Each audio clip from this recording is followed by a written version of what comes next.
10 ఏళ్ల నిరీక్షణ ఆ నేతను అధ్యక్ష అనేలా చేసిందా? ఓటములు ఎదురైనా పుట్టపట్టిన పట్టు వదల్లేదా? సైకిల్ పార్టీకి ఎప్పటికైనా రేసు గుర్రంగా మారతానన్న మాట చివరికి నిజమైందా?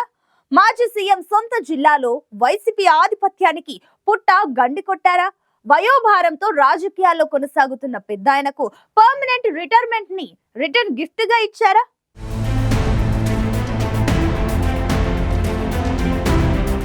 రాజకీయాల్లో గెలుపోటములు సహజమంటుంటారు. ఓటమిని ఎవరూ తట్టుకోలేరు.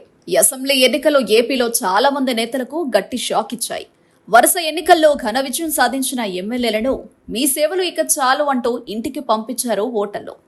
అసెంబ్లీలో అధ్యక్ష అన్న మహామహులు కూడా ఇంటికి పరిమితమయ్యారు.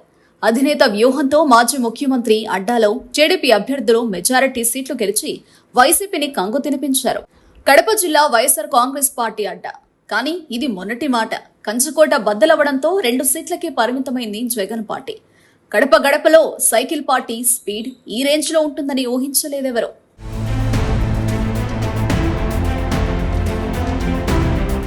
కడప జిల్లాలోని 4 అసెంబ్లీ సెగ్మెంట్లలో టీడీపీ అభ్యర్థులు విజయఢంగా మోగించారు. ఎన్నికల్లో వరుస విజయాలతో తిరుగులేదనుకుంటున్న వైసీపీ ఆధిపత్యానికి గండికొట్టి పార్టీకి పూర్వ వైభవం తెచ్చిపెట్టారు. గెలిచిన సీట్లలో ప్రత్యేకంగా చెప్పుకోవాల్సింది మైదుకూరు అసెంబ్లీ సెగ్మెంట్ గురించి.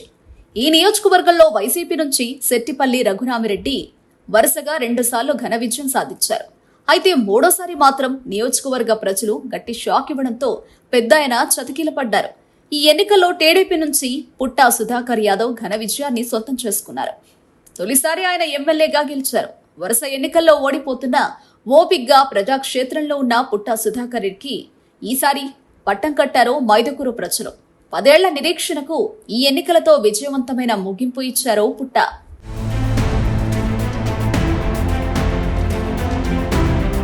పుట్టా సుధాకర్ యాదవ్ కి ప్రజలు పట్టం కట్టడంతో మైదుకూరులో పసుపు జెండాకు ఆధిపత్యం వచ్చింది. మొన్నటిదాకా మైదుకూరులో వైసీపీ ఆధిపత్యంతో ప్రజలు తీవ్ర ఇబ్బందులు ఎదుర్కోవాల్సి వచ్చిందని బాహాటంగా వినిపిస్తున్న మాట. అక్రమ ఇసుక, యథేచ్ఛగా భూ కబ్జాలతో తాము పడ్డ ఇబ్బందులను మైదుకూరు ప్రజలు గుర్తు చేసుకుంటున్నారు. నియోజకవర్గంలో టీడీపీ నెత్తిన వైసీపీ మాజీ ఎమ్మెల్యే రఘురామిరెడ్డి పాలు పోశారని స్థానిక ప్రజలు చర్చించుకోవడం విశేషం. మరోవైపు వయసు మీద పడ్డంతో రఘురామిరెడ్డి రాజకీయాల నుంచి తప్పుకున్నారని ప్రజలు చర్చించుకుంటున్నారు. వరుసగా 2 పర్యాయాలు వైసీపీకి పట్టం కట్టిన ప్రజలు మూడోసారి టీడీపీ వైపు మళ్లడంతో పుట్టా సుధాకర్ యాదవ్ విజయం సాధించారు.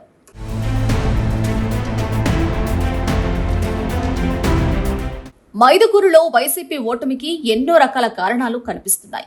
నియోజకవర్గ పరిధిలోని మండలాలను కూడా కొందరు ప్రైవేటు వ్యక్తులకు దారాదత్తం చేయడంతో అక్రమాలకు అడ్డోదుపు లేకుండా పోయిందని గుసగుసలు వినిపిస్తున్నాయి. మైదుకూరులో భూ కబ్జాలు, అక్రమ ఇసుక దందా, మట్టి మాఫియాపై ప్రజల్లో తీవ్ర వ్యతిరేకత వచ్చింది. మైదుకూరులో అక్రమాలను 5 ఏళ్లుగా పుట్టా సుధాకర్ యాదవ్ ప్రశ్నిస్తూ రావడం ఆయన విజయానికి దోహదపడినట్లు తెలుస్తోంది. గత 10 ఏళ్లుగా నియోజకవర్గంలో ప్రజా సమస్యలను పట్టించుకోకపోవడం రఘురామిరెడ్డికి మైనస్ గా మారిందంటున్నారు. నియోజకవర్గ ప్రజలు పట్టుకోల్పోయి ప్రజా వ్యతిరేకత పెంచుకోవడంతో రఘురామిరెడ్డి గెలుపుకు దూరమయ్యారని టాక్ నడుస్తోంది.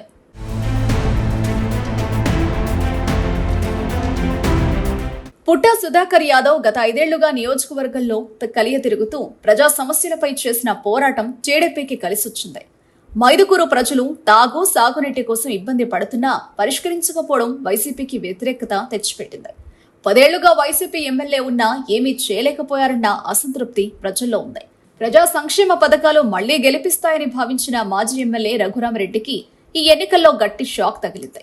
పుట్టా సుధాకర్ యాదవ్ సుమారు 21,000 మెజారిటీతో ఘన విజయాన్ని సొంతం చేసుకున్నారు. దీంతో కడప గడపలోని కీలక నియోజకవర్గాల్లో ఇప్పుడు కొత్త రాజకీయానికి తెరలేచింది.